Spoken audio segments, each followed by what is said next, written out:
Hello everyone, good morning. मैं मोहम्मद आरिफ, आप सबका LNMU इन्फो यूट्यूब चैनल पर स्वागत है।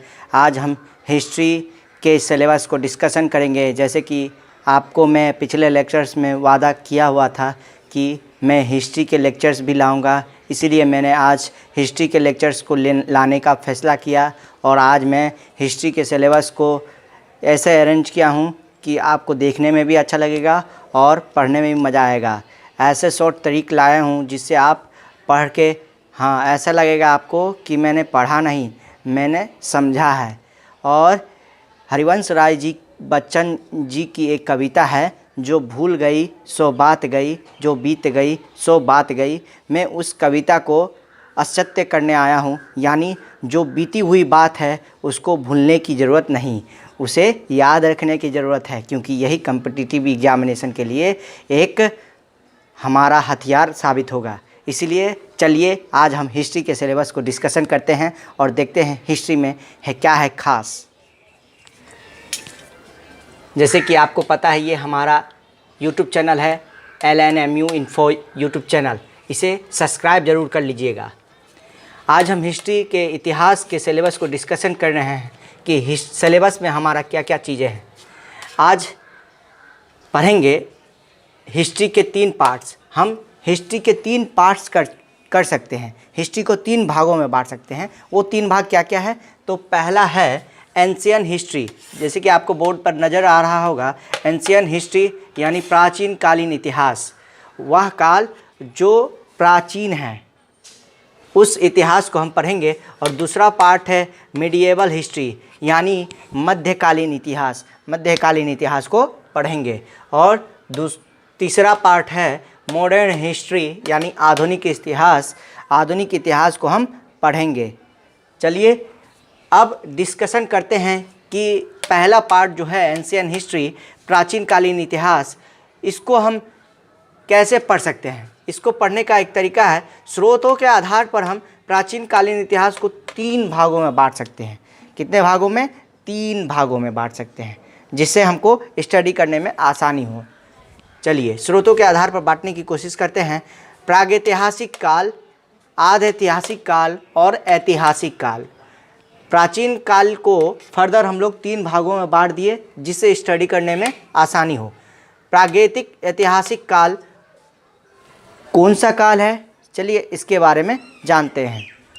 वह काल जिसका पुरातात्विक साक्ष्य मौजूद है पर साहित्यिक या लिखित साक्ष्य उपलब्ध नहीं, वैसे कालों को प्रागैतिहासिक काल कहा जाता है।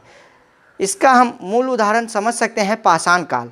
पाषाण काल यानी स्टोन एज, पत्थरों का एज, जिस समय मनुष्य पत्थरों के उपयोग के बारे में समझ रहा था, सीख रहा था कि पत्थरों का उपयोग हम किस तरह करें कि हमारा आखेटक यानी शिकार हमें प्राप्त हो जाए, हमें शिकार करने में आसानी हो और हमें खाने के लिए भोजन उपलब्ध हो जाए, और पत्थरों का उपयोग वो सीखते चले। इसी काल में, जिस काल का नाम पाषाण काल है यानी स्टोन एज है। उम्मीद है आप समझ गए होंगे। नेक्स्ट पार्ट की ओर बढ़ते हैं और देखते हैं नेक्स्ट पार्ट में क्या है। दूसरा पार्ट है आधि ऐतिहासिक काल, यानी वह काल जिसके पुरातात्विक स्रोत मौजूद है, यानी पुरातात्विक स्रोत मौजूद है, जो खोजे गए हैं वो तो मौजूद है, तथा लिखित साक्ष्य भी उपलब्ध है, यानी ये लिपि के रूप में भी उपलब्ध है, ये लिखित रूप में भी उपलब्ध है, पर पढ़ा नहीं जा सका है। पर इस लिपि को अभी तक पढ़ा नहीं जा सका है, वैज्ञानिकों द्वारा पढ़ने की कोशिश की जा रही है। ऐसे काल को हड़प्पा सभ्यता यानी सिंधु घाटी सभ्यता के नाम से हम लोग जानते हैं, यानी इंग्लिश में इसको बोला जाए तो इंडस वैली सिविलाइजेशन। इस सभ्यता को हम इंडस वैली सिविलाइजेशन के नाम से जानते हैं। उम्मीद है आपको ये जो पार्ट है, ये काल है, ये भी आपको समझ में आया होगा। चलिए तीसरे पार्ट ऐतिहासिक काल के बारे में समझते हैं। ऐतिहासिक काल है क्या? यानी वह काल जिसका साहित्यिक और लिखित साक्ष्य भी मौजूद है और जिसे पढ़ा भी जा चुका है, यानी पढ़ा भी जा सका है। ऐसे कालों को ऐतिहासिक काल कहते हैं। यानी ऐतिहासिक काल में वे काल आते हैं जिसको पढ़ा जा चुका है, यानी उसके साहित्य को, उसको लिखित पार्ट को, लिपि को पढ़ा भी जा चुका है। ऐसे काल को ऐतिहासिक काल के रूप में हम जानते हैं। इस काल में मुख्यतः हम मौर्य काल, वैदिक काल, वेदों के आधार पर हम इस काल के बारे में समझेंगे कि इस काल में वेदों में क्या लिखा हुआ है। हमारे 4 वेद हैं, आप जानते होंगे। मैं मुस्लिम हूँ पर जानता हूँ कि हमारे 4 वेद हैं, तो इन चारों वेदों के बारे में हम इस काल में डिस्कशन करेंगे। आप उम्मीद करिएगा कि मैं एक आपके फ्रेंड जैसा हूँ और मुझे टीचर नहीं बनाइएगा, इसीलिए मैं आपके फ्रेंड जैसा समझा रहा हूँ। उम्मीद है आपको समझ में आएगा और बातचीत के जरिए जैसे आपको समझाने की कोशिश कर रहा हूँ, तो इसे आप ज़रूर समझें।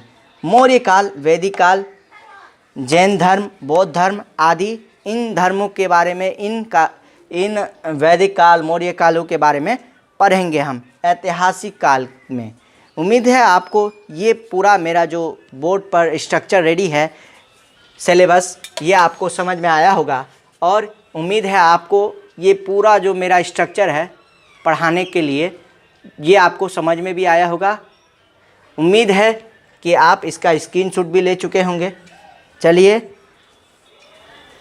आपने सिलेबस को देख लिया और मेरे इस वीडियो को पसंद कर लिया होगा और पसंद भी आया होगा।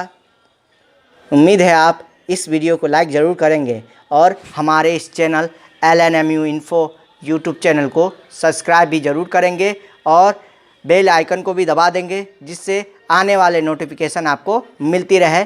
उम्मीद है कि ऐसे ही मैं आपको हिस्ट्री का आगे चैप्टर्स को डिटेल से पढ़ाने की कोशिश करूँगा। Thank you.